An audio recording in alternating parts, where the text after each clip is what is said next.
Зки шәиԥшьыни жәижәаҩа шықәсазы Аԥсны жәлар аҟазаареи аҟамзаареи ирыбжьагылеит.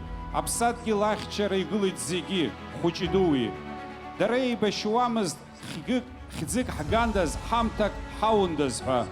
Ашьа карҭон ҳаԥсадгьыл аҿы ҳаԥшәыманы ҳанхарц, игаларц Аԥсны еснагь аԥсшәа. Ҳаибашьра еилҵшәаны иҳауит ахақәиҭра, ахьыԥшымра, аиааира.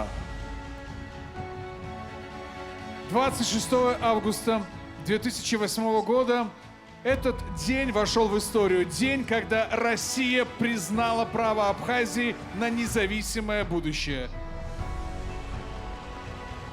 Этот день – итог многолетней борьбы и одновременно точка отсчета новой истории. Истории свободной, сильной и гордой Абхазии. Мы помним тех, кто на протяжении долгих лет отстаивал право Абхазии на независимость. Мы гордимся теми, кто строит страну, делает ее сильной и процветающей.